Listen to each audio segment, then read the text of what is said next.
Okay, the tape is rolling. We're here. It's Spoken Distilled. It's episode 47. And Melissa, you just mentioned something there before I pressed record, which was that you had a bit of a shit Saturday night. What happened? I did. I had a bad Saturday night. I had a good Friday night. Uh I played 1-2. That was the only game running on Friday, and had a good night, and then went into a 5-5 game on Saturday night and just got demolished, smoked, killed, whatever you want to, all the different words. It was one of those sessions where I just nothing worked, nothing went right. Uh when I had a big hand, people folded. When I none of my bluffs got through. I just kept running into walls. It felt like the universe was against me. It really did. It felt like I ended up leaving after kind of earlier than I wanted to, after losing a big pot, simply because I felt like, and I don't always normally do this, but I really felt like something's not aligned tonight. Something's not working. And the harder I try and fight this, the worse I do. And it reminded me a little bit, Pete, of that one of the YouTube videos you put out a couple weeks ago, talking about how I think it was like I don't know if this was the title or just what you talked about in the Mm-hmm. beginning, but something along the lines of this is the kind of variance that can, I don't know if you said ruin your career. Ruin. That's the YouTube Ruin. keyword for the Okay. algorithm. Ruin or Yeah, cure. Those are the it words. was it was clickbaity, but anyways, you made that comment about how that kind of variance, those kinds of sessions are just, they're just brutal, and they left me that night actually, when I was driving home, feeling stunned, lost, kind of a feeling of like, wow, what just happened?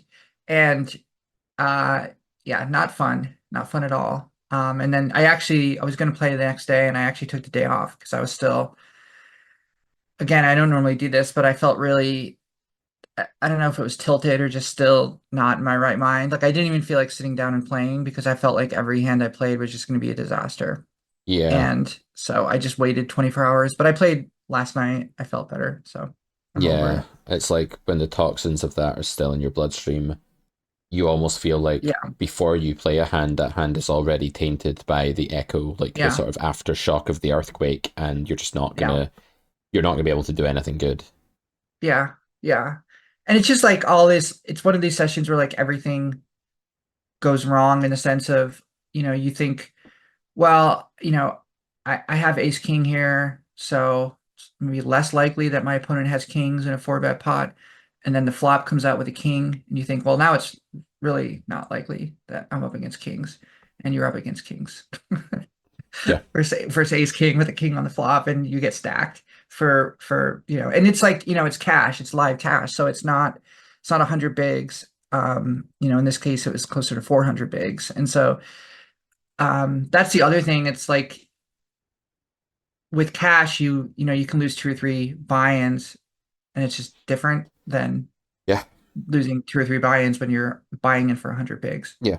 I mean, I always say this to my live players, like, you guys aren't playing whatever the big blind label is, you're playing like 1.8 times the stakes of that on average or something Yeah, due to the yeah, straddles, the 8x opens, the yeah, 6x 3 bets, the ridiculousness of the live game, and you're sitting 300 big blinds deep. So yeah, you're when you say you're playing 5-5, you're probably playing like, I don't know, the equivalent of 4.59 or something like that. yeah, It's like a totally yeah, different game. yeah, So yeah, yeah. So, yeah, one of those sessions where you have to remind yourself why you play, and you have to remind yourself that you ask yourself whether you're capable of handling the swings. I mean, those are the questions that are, I think, at the forefront of a lot of players' minds, although people don't really like to admit it. I was having a conversation with my friend, this is a couple weeks ago, who's a live pro, and he was saying how um he had some substance abuse issues when he was younger, when he first started playing, and he said it was maybe not 100%, but he said it was mainly caused by wanting to protect himself from the swings. yeah. So he couldn't do it sober, Mhm. and had to, uh, kind of, yeah. So basically became addicted to being under under the influence of something and some kind of intoxicated state to handle the swings of Mm, live poker. And I think a lot of players do that. Maybe it's not always necessarily rise to the level of like substance abuse, mm, but I find myself struggling with that a lot, where you can say, well, it'd be easier if I just had a few drinks, or it'd be mhm. easier to kind of numb some of this. And thankfully, I don't have any of those issues, and I'm able to kind of control myself, and I'm lucky for that. Um, but a lot of players don't, and I think it comes down to the swings are really hard, and especially as you play bigger. What's tough too is when you're playing bigger in a bigger game that doesn't run every day, Yep. because then you have to go, you could lose big in big games and then win in the small games, and the small games feel meaningless because you can't make up that delta right away. And your mind wants to make it up, even though it's ludicrous to think I have to make that up. Yep. Your mind wants to, because you want to be back at a place of kind of equilibrium where you feel like you're in some kind of control. So, um, I think I'm definitely speaking to a lot of live players here, where unless you live in Vegas or maybe LA, or Texas, I guess if there is a big game, it's probably only going to run on the weekends. And it's tough to run like crap in that big game and then have to play small all week. Yeah. Yeah, absolutely. It's a wild life as well, because Yeah.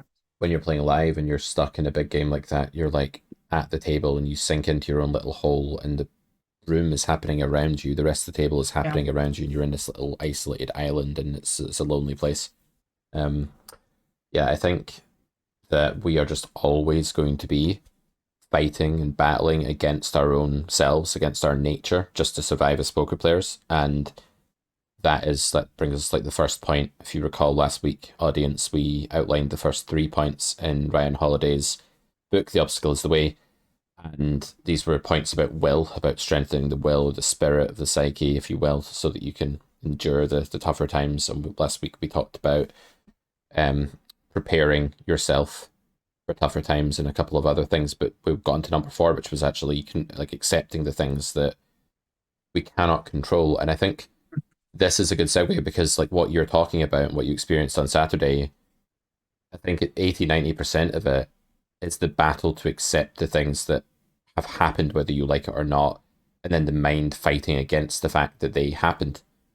Because if you think about it, if you did have, you can work backwards here and say, if it were the case that you'd accepted what had happened to you, out of control thing, like having that losing session, there wouldn't be this hangover for a few days. There wouldn't be this battle. It wouldn't be so fresh in your mind now. So every time a bad thing happens to us in poker, there's a huge challenge just to, first of all, accept it before we can even move on. And anger, and I was teaching a guy the other day, it was hilarious. He said something like, it's like kind of like New York accent, which I'll probably butcher, but he was saying something like, and I called the guy a fucking idiot. Do you know that? I called him an idiot. And I apologized. I apologized. He's very clear, but It's he's pretty like, good. he's like, It's pretty good. in the moment, he's like lashed out at some guy and said, "You're a fucking idiot because you played the hand that way." And that is the epitome. That lashing out is it's understandable. Yeah. We've all kind of been there. I mean, our Yeah. different ways we've lashed out. You've talked about your Absolutely. snide Yeah. little comments that you make instead of actually calling people fucking idiots. I've definitely, I'm way more passive aggressive and just bitchy. yeah, Yeah. there was the But guy online that called me a pig and a rat for about 2 hours in a heads up match in like 2010 once. You know, we all yeah. have our own way of expressing it. His English was probably limited, to be fair.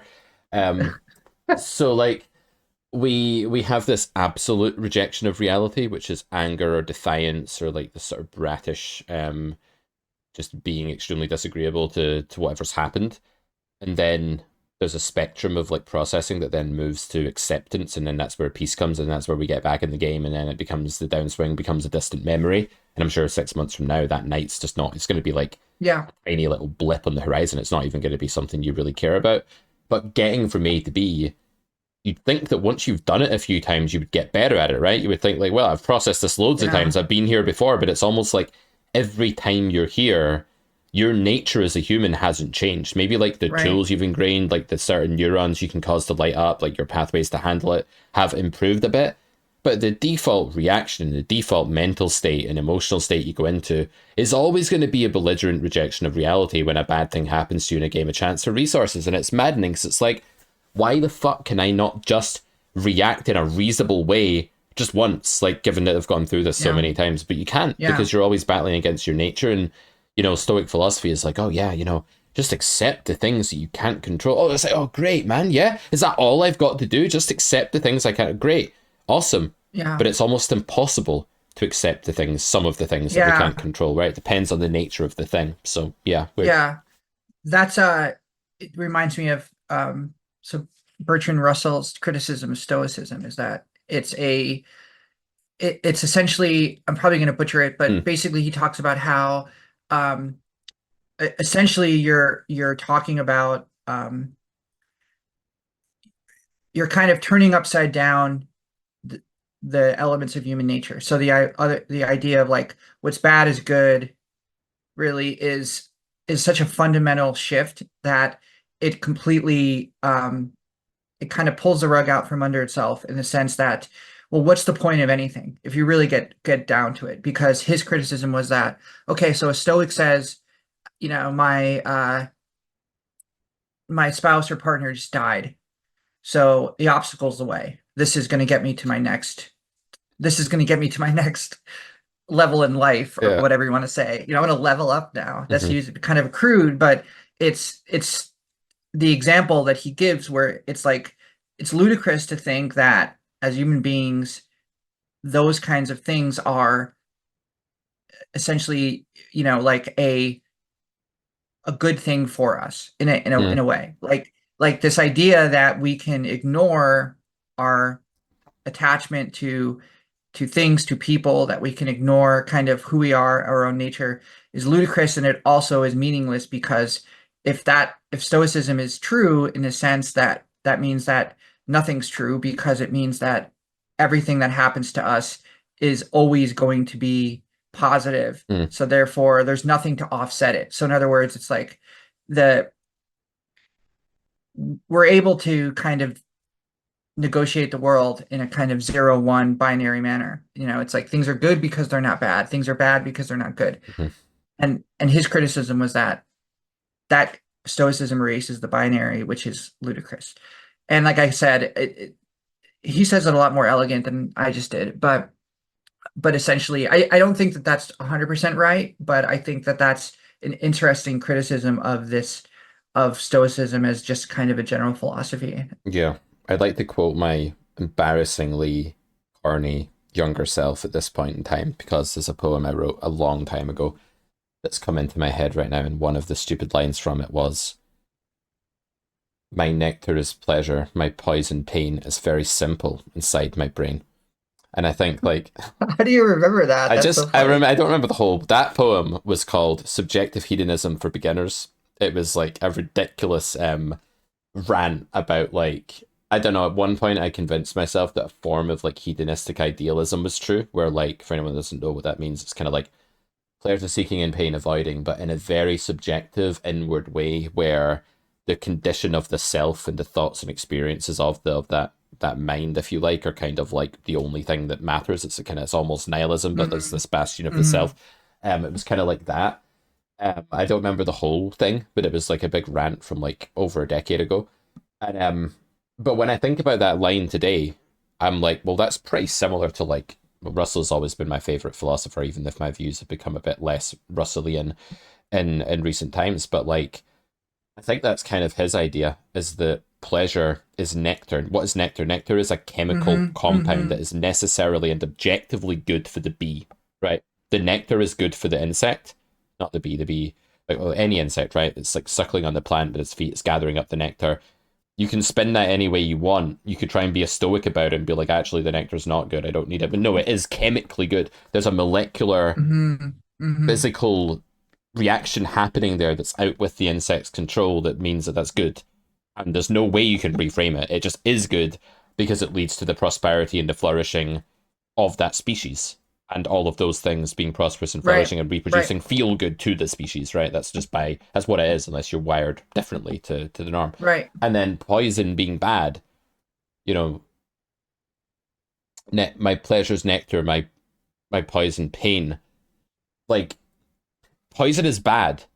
I don't think there's any way around that. If you drink a shot of poison, Right. that's not the obstacle. That's not an obstacle. that's like going to kill you or make you seriously ill, and you might like come out of it recovered and stronger. But I don't actually believe. Let's just tear Stoicism apart today. Fuck Stoicism. Um, no, not really, but like I wouldn't go that far. I do have objections. So, and like one of them is that the Stoics. It seems to me that a lot of the Stoics' philosophy hinges on the fact that what doesn't kill you makes you stronger, or that it's possible to be in a state of mind where what doesn't kill you makes you stronger. Most of the time, that's not the case. If you Right. look at Alistair Urquhart, the chap I was telling you about last time, the Scottish Hmm. guy that was captured by the Japanese and subjected to torturous work camps for 4 years or something between 1940 and 1944. If you look at him, or something like that, don't quote me on it, but it was around that time, he suffered horrendously. And when he came back into the country, he went back to see his family, and they all sat and had dinner, and he couldn't eat because his stomach had been absolutely eviscerated by the diet of maggot-ridden rice that he'd been on for the past 4 years. And he sat there eating almost nothing while his family tucked into some banquet celebrating his return. And he just left the table and walked out the house and walked for 24 hours. That's what people who are about to kill themselves do. Just walked and walked Hmm. and walked for 24 hours. Hmm. Man. And then it took him decades before he could even function again. He had to sleep in a different room Yeah. from his wife on his wedding night because he would wake up thinking the Japanese were about to kill him. And Hmm. so it never made him stronger. At no point in the book does he say, and I Yeah. live to tell the tale and I'm stronger for it. No, he says I was a broken, fucked up human. I was just absolutely ruined, man, because of it. And it's like many of the things that don't kill us weaken us to the point of near death or the point of like being maimed mentally. Yeah. So as far as the Stoics, what doesn't kill you makes you stronger, the obstacle is the way. As far as like the philosophy depends on those propositions, I don't think it was just a failure to reframe that was Alistair Urquhart's problem. I don't think that his life was like hellish for 6 more decades upon his return because he didn't have the right, he hadn't read the obstacle is the way. I don't believe if he Right. picked Right. up the obstacle is the way that he would be able to do anything about the poison, which is the biological, physical manifestation of the Right. changes in his brain and body and memory based on the experiences he endured. I don't think he'd have been able to do anything about that. So maybe obstacles can illuminate the way. Maybe when we get round an obstacle, we sometimes do grow for it as an experience. Hmm. But is Hmm. poker, given that it constantly gives you these nights Hmm. of hell, these nights of like, I just Hmm. can't win, this Hmm. like month downswing, this 60 buy-in downswing online over 200k hands or whatever, given it's ready to just throw those at you throughout your career on a regular basis, are most humans, not just Alistair Urquhart, like living a broken life? Is Hmm. poker bad for the soul? As someone said on my Hmm. Twitch stream the other day. Definitely, like, while I love the game and I absolutely love the strategy of it, I think it's a wonderful game. It's fascinating. I love winning at it. I love playing it when I'm in the right frame of mind. But that side of it, one of the things originally that pushed me down the path I went down. I'm not gonna lie. That's one Yeah. of the things that Yeah. pushed me away from trying to be the pro, the long term grinder. Yeah. Made me go towards coaching, business, etc. Yeah. It's really that's really interesting. I think that I guess my first of all, my counter to the criticism of Stoicism is that Stoicism is a philosophy, it's a theory, it's not the real world. And what I mean by that is it's ludicrous if one were to say, like your example of Alistair, coming back from that terrible experience and being like, I'm better for this. When he's objectively not, when he's objectively physically worse and physically, in a worse spot than he was before, And it's like someone mentally, that for just sure. and mentally right. But all of that would be ludicrous. But I think I look at Stoicism as the theory versus, similar to like obviously the comparison to poker, where it's like theory doesn't always it's incomplete without an exploitative strategy. Mhm. It's incomplete without a connection to the real world and what real humans do. And I think Stoicism is incomplete. Like really any philosophy is incomplete in itself. But what it does is it gives you a foundation upon which you can interpret events in your life and approach your life to better yourself. Mhm. It is not sufficient. You can't be on your, in a hospital stricken with cancer and saying, thank you for this. Now, there are philosophies that basically support that. I mean, if you talk about, I don't know much about Buddhism, but what I do know is that a lot of that is this idea that suffering is what hurts you, and that basically you can't suffer if you have no connection to the material world. So we're not even that far. I don't think Stoicism is even that far out there as these philosophies go. I mean, Stoicism is grounded in ancient Greece, so I think it's not like some new thing. I found that Bertrand Russell quote, by the way. It's from A History of Western Philosophy, Mhm. and I just wanted to just read it Yep. because this is the quote. He says, quote, "There is in fact an element of sour grapes in Stoicism. We can't be happy, but we can be good. Let us therefore pretend that so long as we are good, it doesn't matter being unhappy. This doctrine is heroic and in a bad world useful, but it is neither quite true nor in a fundamental sense quite sincere." So I think getting back to this idea of it is a heroic, I like the idea of calling it a heroic doctrine because it is. And I think it comes from, because of its roots in ancient Greece, it has that sense of heroes of like being the hero, as that you saw in Ulysses Mm, I'm sorry, the Odyssey. Ulysses is James Joyce. The Odyssey, uh it has that element to it. mm, And those elements can be injected into our own lives and used. And I think it's extremely useful as a tool, mm, but it is in itself is not the entire. It's not everything. And I don't think any philosophy is anything, everything. I don't. I mean, once you start getting into philosophy being the answer to everything, you're not talking about philosophy, you're talking about religion. And Stoicism is not a religion. And I think that's a good thing. I wanted to also mention that this point about like why do we play poker? Because I think if you haven't asked yourself that question of like, what is the point of this? And what is this really good for me? Like, what am I actually gaining here? So I think people who maybe are newer to poker, or they'll say things like, oh, poker taught me how to be more resilient. mm, Poker taught me how to do this, how to do that. Maybe, I think maybe, but for me personally, I think uh, it's taught me how to be more resilient in poker. It's taught me how to be more, uh, or at least attempt to be more in control of my emotions when playing poker. But I still experience all of these other things outside of poker. And I've never once really, honestly, if I'm going to be completely honest with mm. myself, approached a situation outside of poker and said, I can deal with this situation because of the tools I learned through poker. Same. I just haven't. I just never. I'm sorry, I just haven't. And like, I guess my little thing is like a lot of poker players will use poker language to describe the real world. Like they'll say something like, "Oh, like my boss just tilted me." Or I guess poker players don't really have bosses, but they say like, "Oh, like I was so tilted after that I got into that fight with my friend or something." Yep. And it's like I I think poker terms outside of poker are insufficient and show like, this is gonna sound really Go for it. really Do it. snobby, Do it. a real poverty of language, and a real inability to use language, because it's like, wait, you're tilted outside of poker? Like, what are you talking about? Like, what are you actually expressing? What are you saying? You're bothered? What does that actually mean? I think in poker language, in the poker world, you can say that hand tilted me, and people know what that means. It has a meaning. It's like, okay, that means you probably played the next 15 hands poorly, or you weren't playing your A game. Okay, that means something. Mhm. I don't think it has the same meaning outside of poker, and I just think it's really insufficient. Well, it's just like saying it's like using tilted me as a synonym for piss me off. But Yeah, that's not actually all that tilt is within poker.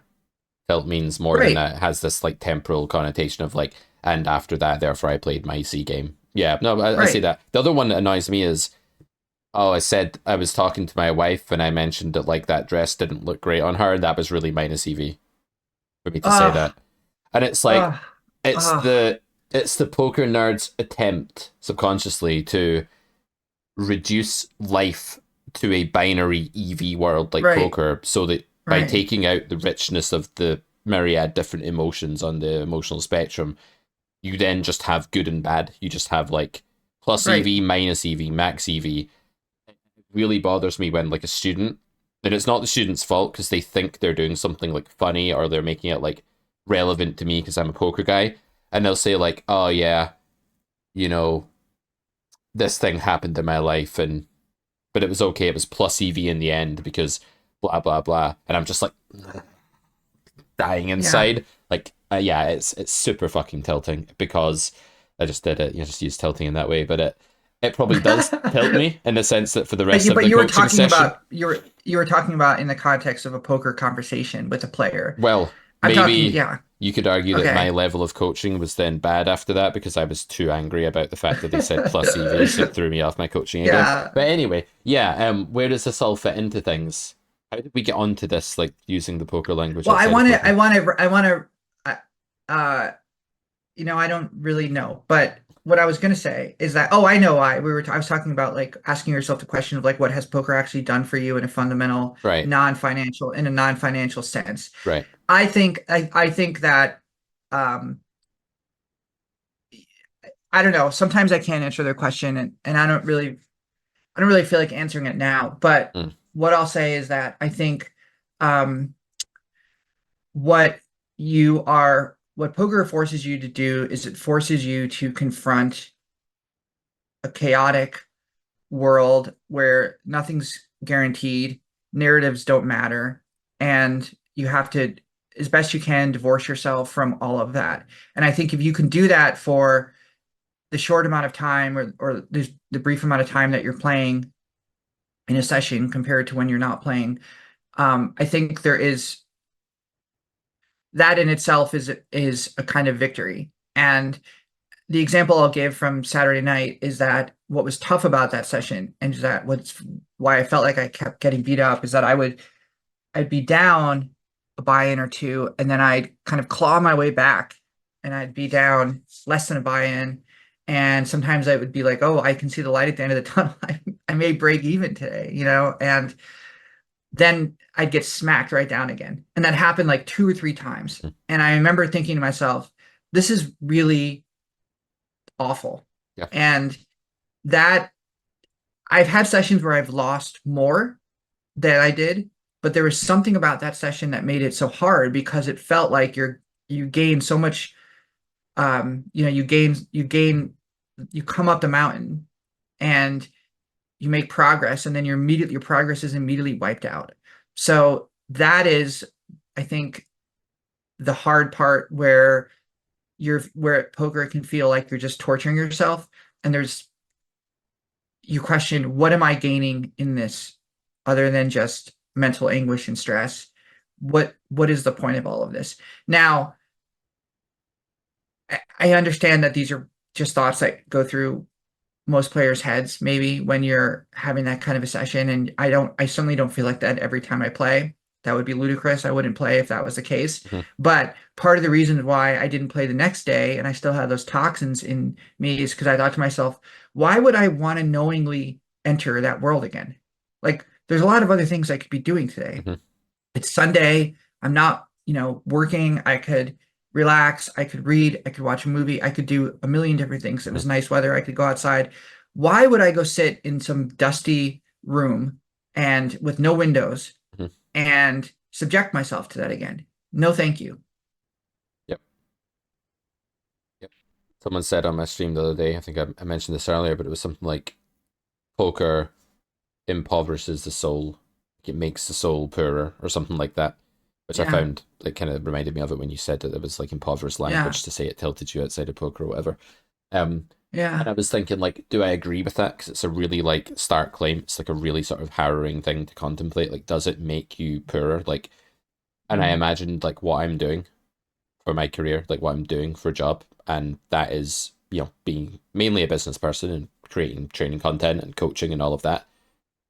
And I thought about the technical side of the game, and I thought, well, it's this cool thing that I'm working on. It's like a project. Like I make content and I run these sims and I like understand it, and then I like make a video about it and I make a course about it and I market the course, and it's like a strategy game in and of itself. But when I think about the actual poker, Like if my life was reduced to just making decisions at the poker table and I didn't have any of the external stuff there, like the talking with others and meetings and stuff. And don't get me wrong, my life is still fucking solipsistic at the best of times because it's me and these two screens and I'm walled in here. It's like Right. wall, screen, screen. This is like a prison, Melissa. Like I feel like I fucking climb over it to get out of here. But if I was only clicking poker buttons and I was just like, yeah, raise here, call here, do this, and that's all I Yeah. was doing all day, at the end of that day, I think my brain would be this like frazzled, like blackened grill. You know, like what a grill looks like a teppanyaki grill when you've just like Mhm. cooked a bunch of stuff on it, and it's like the end of the day for the restaurant, and they have to spray the shit on it, and it goes like, tss, and it's all like covered Yep. in like Yep. a sheen of like it's used up. Basically, it needs to be cleaned now, and it needs a rest. I feel like that's what my brain was when I played a lot of poker. It's going back a while now, but I remember feeling that way. And then it's like that's a poorer mental condition than someone that goes out, liaises with a bunch of people, has colleagues, has a laugh in the office, has a working relationship, talks to people. It's maybe not that like poker, the game, makes like impoverishes your soul, like it makes your soul like worse in some way, but it could be that if that's all you do, then you do actually shut off lots of other parts of your brain and Yeah. your capacity to experience other parts of the world and parts of life, like going outside or watching the movie or doing something else with your Sunday. So I Yeah. don't know. It's an interesting thing. I I don't know. think, go ahead. Sorry, I I didn't was mean to gonna say I don't know if we should interrupt. move on to these other Stoic affirmations in a minute, just so we can get through some of them. Or Well, what I what I what I think we should do is maybe you need to have a trigger warning at the beginning of this episode for people that are going to listen to it. And just said the warning will be that we're going to spend the next 45 minutes talking about how awful poker is.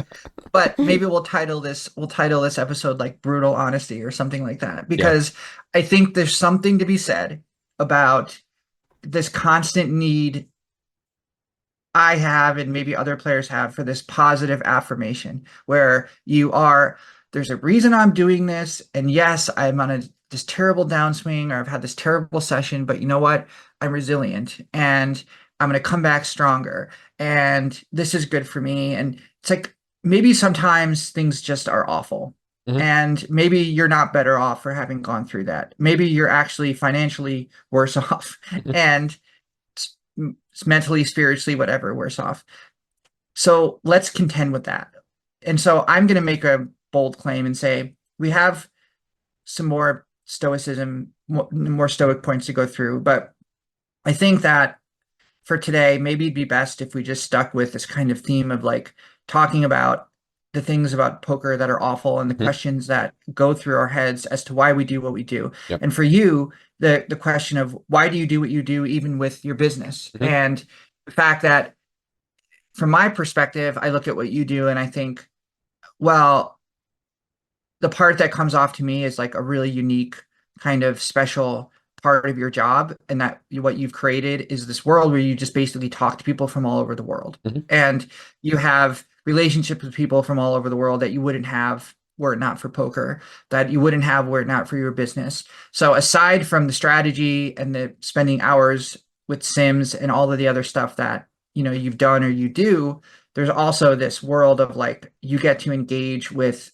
an international audience, and very few people have that. And I think that's really unique and cool.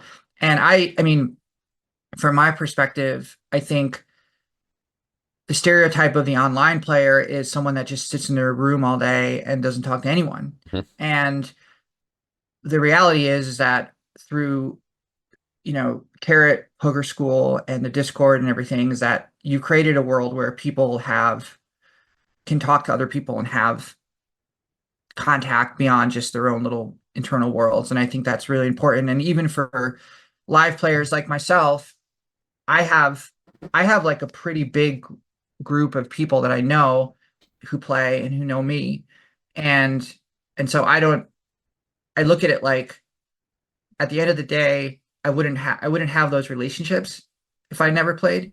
And I've met some of my best friends through poker. And that's really special. I would not have had that opportunity had I never played. And yep, I will also say that I think most players would probably say that. I think that most people would probably share that. Yeah. agree to that. Yeah. And I don't want to come off ungrateful here or like I'm not Yeah. happy with my lot in No, no, life no, or no. I anything don't think like you that. do. I don't think you are. I don't think you Because are. I'm super grateful about like poker. When I say grateful, I mean like when I stop and think about it, I am. I admit I don't feel the Yeah. gratitude as much as I would like to because I maybe haven't made enough effort to, and that's on me. But yeah, when I You're sit also there, human. It's also human. sure, we It's just human. It's human not to, yeah, yeah, we feel. adjust to the status quo and then we accept that as the norm. Yeah. Then we strive for more and fear less. Whatever the status quo Yeah. is, we fear less and strive for more. Right? It's just kind of our natural Right. thing. It becomes the new floor. So, like, if you said to me, as my friend Chris was saying to me earlier, so I was sort of telling him, I was like, man, I'm in a funk at the moment because I'm in a funk at the moment. I've been kind of questioning the negative side of things a lot, like in the last couple of weeks, and I don't really know what's made me do that. But I think sometimes you just have to say there are things that are bothering me. I'm unhappy about them, and I'm just gonna like look at them and see what they are. And I think poker players have to do that as well, rather than just like hiding behind this like, Yeah. oh well, I'm meant to be a poker player and I'm meant to be stronger than that, and I'm gonna just man up and like keep coming back, and it's only variance, and you can't just fall apart at variance, and because it's not actually true, it's just the narrative, right? Like you are emotionally falling apart when you have like that terrible downswing, like a lot of us are. So, that is what it is. But Hmm. I've been examining it more and more, like this lifestyle and like how unique it is. It has so many amazing things about it. Like as Chris was saying, he said if someone had said to you, you'll have a business that puts out X amount of content and makes X amount of revenue and does blah blah blah, you would have snap called. You would have said snap call back in the day, and I was like, yeah, I would have, like absolutely 100%, I would have. And then I'm sitting here and I'm like, yeah, there's so much great stuff, but when you think about the human condition and like humans flourishing in like evolutionary history, you think about the tribe working really well together, interacting with itself, relationships within that tribe, lots of like close relationships within that tribe, right? Hmm. Bonds, things like that. And while I do talk to people all across the world and I have a few like close friends in poker, like for sure, the majority of those conversations are probably a bit more like professional and detached because you're not in the same room Hmm. as the person. You don't formulate like I would Right. say that if you and I had these conversations in the same room for 46 episodes, we'd be a lot closer than we are today, given that we have them on the Sure. internet. I think it's just human. Not that we're not friends, but Hmm. we would probably be Hmm. closer friends if we had these face to Hmm. face. And I Hmm. think the same Hmm. thing goes for a lot of people who have colleagues that they work with or just people they come across. So I guess it's like deeply unhuman for the poker player and for the poker business guy like me to sit behind the fortress of monitors in their own room, even if they are having online conversations with people. That helps, but it's still like very far removed from what Yeah. would have been considered an environment of human thriving, right? Like if you imagine someone who's Yeah. like, I'm a policeman, super happy in my job. I go around, I help people in the community, I deal with the public, I drive about with a colleague that I'm close with in my car all day, and I interact. And like you might take that for granted. You might not be making as much as some like poker player that sits behind a screen and grinds for 8 hours a day. Maybe you're not making six figures or good six figures or something like that. But you might have a richer life. You might have a more Hmm. complete, well-rounded soul, as it were, to use. I'm using soul here, by the way, in like the context of a big giant miscellaneous bag for all of the stuff that can't just be described in Hmm. physical terms, right? So I'm not Hmm. meaning like in any dualistic way when I say that. I'm just Yeah. sort of saying this Yeah. bag of stuff. And all of that stuff definitely struggles behind the screen in this environment and would maybe thrive more just in some normal community based job. Like if I were like when I did like an aptitude test in school, like a career predicting test in school, right? When I was like 15 years old, you fill out this form. It was called the JIG-CAL form. It stood for something, I don't know what now. And you have to like fill in like this would make me happy, score this out of 5. Would I like this if this happened? Do you know what it said I should be, Melissa? Let me guess. Gosh. I don't know. Lawyer? No, a florist that drove around in a van selling flowers to people in the community. Wow. Hmm. Wow. That's kind of what you do. Apart from the driving around in the actual van and Yeah. speaking to a Well, you human, drive around, you drive around the internet. I drive around the internet selling Yeah. parrots. So it's the same. So it was I pretty think accurate. symbolically you do sell things to the public. I think I don't know if I'd call what you do selling flowers, but um, most of the time you're. I don't think it's that far off. That's my point. Yeah. But anyway, that kind of life, if you think about that, you grow the flowers, right? Imagine this is Yeah. like it's a game called Stardew Valley or Harvest Moon, which are like farming sim games that were really popular, like in the last couple of decades. And in those games, you go around, you get a plot of land from your grandfather, you've inherited it, and you clean up all the rocks and the sticks, and you plow the field. Then you go and buy your first batch of turnip seeds, and you plant the turnips, and you water them, and you watch them grow. Then you go down the pub with your turnips, and you give them to people. And some people like your turnips, and they give you something back. And some people are like, "Oh, that's disgusting." And you learn that, oh, Kate doesn't like turnips. Don't give turnips to Kate. She's more of a strawberries gal, or whatever. And you have this life, and it goes on and on and on for days and days through the seasons, through the year. You grow your farm, you grow it even more. You like meet more people in the public. You attend the festivals of the village, like the spring festival, the goddess festival, all these things, and you have a role to play in the community, and it feels fucking good, man. It feels good, and that's a bit like what being the florist in the van is, right? It's like you grow the thing in your garden. You like have Yeah. the building creating part.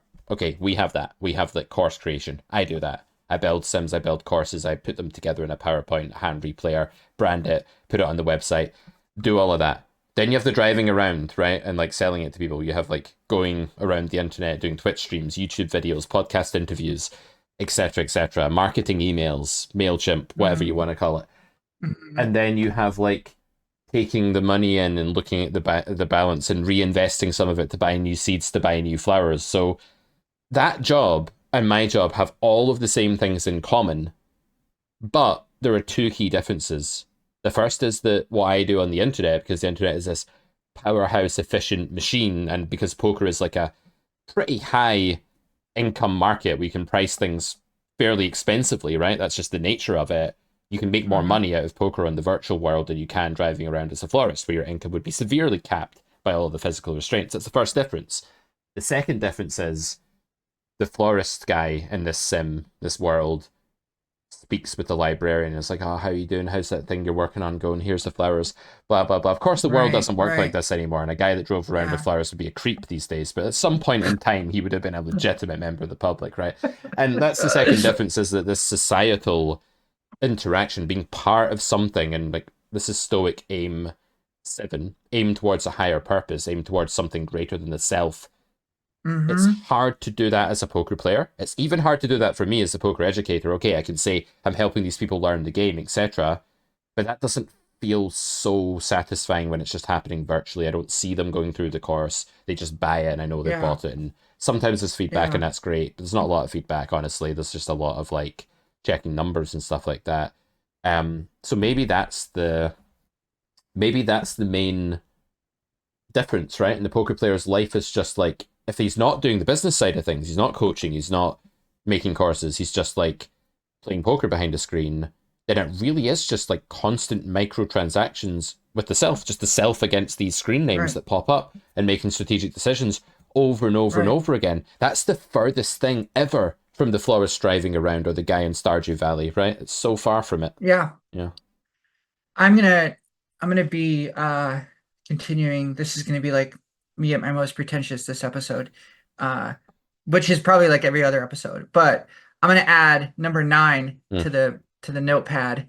We haven't I don't know if you mentioned this yet, but we have a notepad of like all these little stoicism lines that we were going to talk about today. But my number 9 would be find your own meaning. So I think what in poker, what it forces you to do, because ultimately it's meaningless. So what does it do? It forces you to find your own meaning. And I think that's what you have to do in poker because it's not going to give you a meaning. If you have a job where you're the florist and you're driving around town, maybe you realize your meaning is like, hey, I just like to interact with people and it makes me feel good to know that people are benefiting from my services and that I can check on this person who I know and seeing, how she's doing. Maybe she's a shop owner. I mean, I had one of my uncles was a mailman. He's retired now, but he was like, yeah, it wasn't the most glamorous job, but you know what? I saw people grow up in my community that they were little kids when I first started, and Yeah. then they became young adults and Mm. they knew me. I had elderly people who lived alone who the highlight of their day was seeing me. and that meant a lot to me. And he had all these relationships with people, and I think that was the meaning for him. Poker forces you to find your own meaning, because if your meaning in it is I'm going to approach it like a self-help thing, like uh any of these people online, the millions of YouTube videos that are like, here's how to better yourself, X, Y, and Z. If I'm going to approach it like that, I think you're going to be left feeling unhappy. I think it's inadequate. It's not a self-help thing. It's not going to give you all of these tools that you can use in your other life. It may. I mean, I'm using broad statements here. I'm painting with a broad brush, but I think when you get right down to it, you have to find your own meaning. It has to make sense to you. It has to give you the meaning that at the end of the day, you can say, I've just spent X amount of hours, X amount of days, X amount of years pursuing this, spending the majority of my time doing it, which it demands. You can't go halfway Hmm. with poker. I mean, maybe some people can, but I certainly Not if you can't. want to be like a serious semi-professional Not if you professional want to player. be, it's Mm-hmm. too there, and especially now. I mean, there's too many resources out there, and I think you have to go all in. God, using a poker term, but you have to commit fully. And if you don't, maybe you don't know why you're doing it. And I think maybe I'm there. I don't know why. I don't have some kind of sweeping thesis that is going to give me the reason for why I continue to do it. I think I'm on the path to finding that out. And I think the meaning for me hasn't necessarily materialized in words that I can put into like a sentence and talk about, but I know it's there. Mm-hmm. It feels like it's a journey. And for that reason, I think I'm continuing to do it, because for me, it's more of a search than Mm-hmm. it is a destination. It's it's a path that I take that allows me to find something. I don't know what it is, and I don't know what I'm looking for, but I think that's the direction I'm going in. So I think just as important as it is to be resilient and persevere and do the hard work with studying and all of the things every poker course will talk about, I think it's also important to realize that eventually poker is going to leave you in a place where you have to find your own meaning. And if you're not able to do that, then it can be very lonely and it can be very empty. And I think you risk feeling like, what have I done with my life? Yeah, and I think this is analogous to why religion is a thing. Like Yeah. historically, people Yeah. struggled when times are hard. You struggle more with these existential questions of like, what becomes of me? What am I? Like, what's going on? And positing something much greater than you. You know that you are a cherished and nurtured part of if you behave in the right way or whatever, gives you both comfort and security, but it also gives you a direction and it gives you a purpose and it gives you a trajectory that you can embark on. If you're a Christian, for example, there's a certain way you should behave to be a Christian or to be a good Christian. Yeah. And if you're a poker player, there is also probably a similar thing that you can do where you try to see the nobility in what you're doing. And I think for me, that has always been something that's deeply synonymous with the human condition, which is poker is a confusing, complex, daunting realm. The world is a confusing, complex, daunting Hmm. realm for Hmm. humans. Hmm. Poker will cause you duress. It will put you through some really tough times. Life in the world and the universe will put you through duress and tough times. If you can strategize, plan, and problem solve, you will prosper more in poker than if you don't. And that's the same in life. If humans, strategize, evolve, problem solve, whether that be at the level of one human figuring out how to climb a mountain to get to like a source of food, or whether that be evolution figuring out how to make the next batch of humans more adapted to climbing that mountain and getting that food or whatever, there's still that progression. So I think the thing that's always welded me to poker is that it's a thing greater than me whose beauty is objective and independent to anything within me, and I can aim up at that. We've talked about Hmm. this before in previous episodes, but I Hmm. can aim up at this lovely Hmm. abstract construct and try to wrap my little human mind around it. And if I can do that just to some extent, I can absorb some of the beauty, some of the sort of logical beauty of that thing. And, if I can succeed at that, then I've also done something to do with human thriving or prospering or something Yeah. as well. So I think it's somewhere in there, but of Yeah. course there's always going to be things lacking. I think this is kind of like the dark matter of poker, like what we're talking about today. It's this like unspoken about stuff that really is difficult and is negative, and we're not quite sure what to make of it. That's maybe what we'll call the episode, something along those lines. Um, but when we face that stuff, I think this is a question of light versus darkness, and remembering that there are things that are inherently just good, that are pleasurable in and of themselves and beautiful in and of themselves, and perhaps like big blind versus button turn probe opportunity, uncapped range versus capped range, using 3x pot over bet, which is something I've been creating some content on for my next course. Maybe that's beautiful. Maybe there's a real like Hmm. something pleasurable and beautiful about that in the abstract, that we can aim up at that. And maybe therefore when you are in the middle of one of these inward, like what's it doing for me? Where's my meaning? As is so often the case, and we'll go back to our old false god Peterson here for a second. If you remove the focus from the self and up towards the ideal object, like you're going to be removed from your own inner suffering and depressions and stuff like that. So maybe in some Yeah. sense what you had to do after Saturday and what you need to do now is process the darkness and move through it, but maybe also it's like, let's aim back up at that light and just appreciate the thing Yeah. that isn't me, that's totally separate to me, but like has its own existence, and that's poker and the strategy Yeah. of the game. Yeah. And I think that poker has a way of clouding your, or I guess forcing you to look at, tricking you into looking at the immediate as if it is the entire thing. So, as a preview of next week's episode, we're going to be talking about the Alan Watts book, the taboo against knowing who you are. And in that book, I'm about roughly, I think we're both probably at the same point in the book, but like roughly like 35 pages into it. But Mm-hmm. there's a little section in the beginning where he talks about how looking at one part of a whole, you convince yourself that that part is the entire whole when it's not. And the analogy he makes is if you were looking through a hole in a fence and you saw a cat walk by, um, you would think, wait, maybe I'm butchering this, No, I don't but think so. basically, if there was a hole in the fence and you saw a cat walk by, you would think that, and all your entire world was just that one little slit in the fence. All you could see was the cat go by. You would think, well, every time I see a cat head, it's followed by a tail, and that your entire worldview would think that was true in all cases, and that when reality, and you would see just a cat in pieces, you wouldn't see the entire thing. And so the analogy he's making is that we look at one part of life or the world or what we're feeling at the moment, and that becomes a stand-in for the whole when it's not the whole. Yeah, or we assume causation where there is only Right. two parts of a whole. So like the cat head is followed by the tail, therefore the head must cause the tail, is kind of like the Right. fallacy that he's striving at there.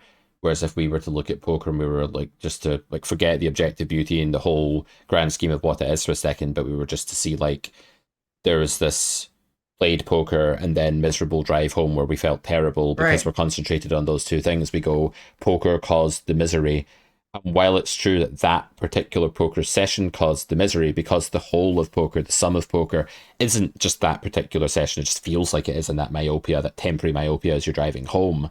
It isn't poker that caused the misery, because how could this beautiful strategic construct Hmm. with rules and ranges and solutions and stuff cause misery? No, it's just that instantiation of you in the poker, you playing, you Hmm. taking a small piece. If you imagine poker as this giant pyramid, you brushed up against one atom of the pyramid, that atom harmed you that day, and then you're like, poker bad. Poker caused Hmm. that. It's like, no, that one Hmm. iteration of poker as it related to you in that one place and time Right. caused that. Because I think maybe Watts will go on to say this, but he sort of uses space as the disruptor of the bigger picture. He's like, you can only see through the little slit in the fence, and that's what causes the illusion of head, therefore tail.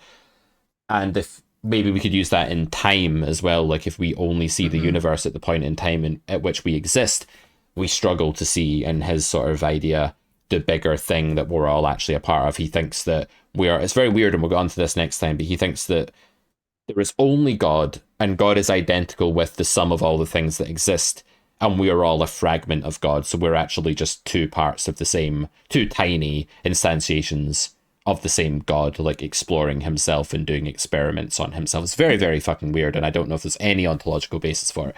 But if you see it that way, that your poker session is just one small atom, like one small instantiation of what is poker overall, then who are you to say that poker sucks or that's bad? Maybe that's just you, brushing But up against one point in time. Yeah. yeah, and it's also it. Maybe he'll get more into this, but my sense is he's also saying something like, "What happens in poker is you, so you are the run out, you are the flop, you are the turn, you are the river. These things are you. So like it's not like these things are separate from you, they are you, which does have a basis in some, I mean, like Heidegger talked about this in a much different way, but his philosophy was essentially that we are these beings. He calls it Dasein, which is German for being there, where it's like you every day we're moving through the world in ways that are subconscious, and so there's not really a distance between subject and object. That when we reach out to open a door, we're doing it without thinking, we just do it. So it's actually the object is us, and that we become one in the world through that. And that was kind of the basis of being in time. But anyways, I think that I saw some similarities with what Watts is talking about there, but I have to finish the book, and we Yeah. can talk about it more next time. And I think there's a lot of crossover in poker. So I'll say, wrapping up, I hope that if anyone's made it this far, that this does not be a depressing episode, or that you're not walking away from this feeling worse than you felt before you started listening to it. That'd be unfortunate. But I don't think it's the end of the world if you walk away thinking about, what am I doing with my life playing poker? I think that's a good question. I don't think it's a question that, one should be afraid of asking or feel like that's a scary question to ask, because I think it's an important part of the process. And maybe the answer to that question is, you're right. Or I'm right. This is a waste of time, and there's better things I've been doing. And it ends up leading to you no longer playing poker. Maybe that's okay. Maybe that's the path you're supposed to go. But my hope in us discussing this in a kind of roundabout way that we did is that it leads people to examine deeper why you're doing what you're doing. And I think there's a lot in poker that keeps a filter between players and that question. So Yeah. that's my hope. I think there's an automatic defensive mechanism there where you want to just say, Yeah. well, that's a bad question to ask, because you immediately just want to you just want to dismiss it and say, this is what I'm doing, and I don't want to take any accountability that my path in life could be improved, or it's not the right one. And so you dismiss it. But you might find that if you answer questions like that, not only do you decide that you do still want to do this thing, but as you say, you have a deeper and more profound understanding of why you're doing it, and you're able to derive more meaning and more light during the darkness, because we know there's going to be fucking darkness in poker. We know for a fact it's coming, as we talked about last week in Prepare for Tougher Times. We know it's coming. So let's face it and see what we can do about it and get that strength from somewhere. Your idea was to get it from yourself and your purpose and find your own meaning. My idea was to draw upon the objective and immutable meaning of the game itself. I think they're both valid avenues for combating the darkness that poker will enshroud us in on a regular basis. All right, let's wrap it up there. Next week, we're on Tell 'em What's. We're on to the taboo against knowing who you are, or whatever it's called. That's it. That's it. So read the book if you want, guys. It's not that long a read. You will then be able to go in the comments section and be like, no, you're all wrong, in the comments section on YouTube. And we love a bit of that. So now do get involved. Do join the book group, so to speak. Do leave us some feedback. It'd be really cool if a bunch of you guys discussed it with us on Discord or discussed it on the YouTube comments section. We'd love that, wouldn't we, Melissa? We would. Absolutely. 100%. All right. So Carrot Corner for everything else from us, and we'll see you next time on Poker Distilled. I'm hushing the dog on the chain. I'm running up stone songs on the edge of the bank. Rally the troops for another refrain. I sing this softly to myself. I sing this softly to myself.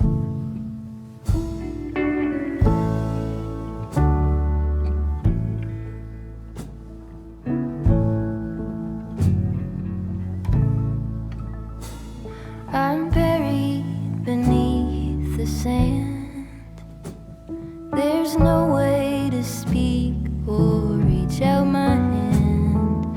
Watching the paper slowly unfold, bracing for news that I can't bear to hold. While I'm singing this song to myself, I sing this softly to myself. Tore up my jeans on the fence. This iron road I cannot bend, but my walking is lighter when I walk with a friend. I sing this softly to myself. I sing this softly to myself.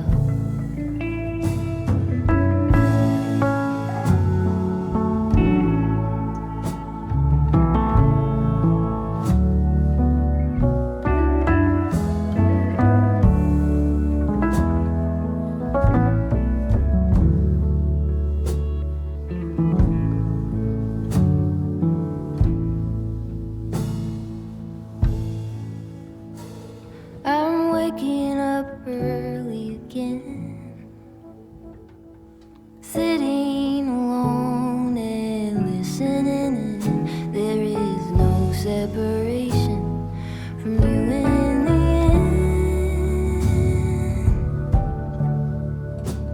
end. I sing this softly to myself. I sing this softly.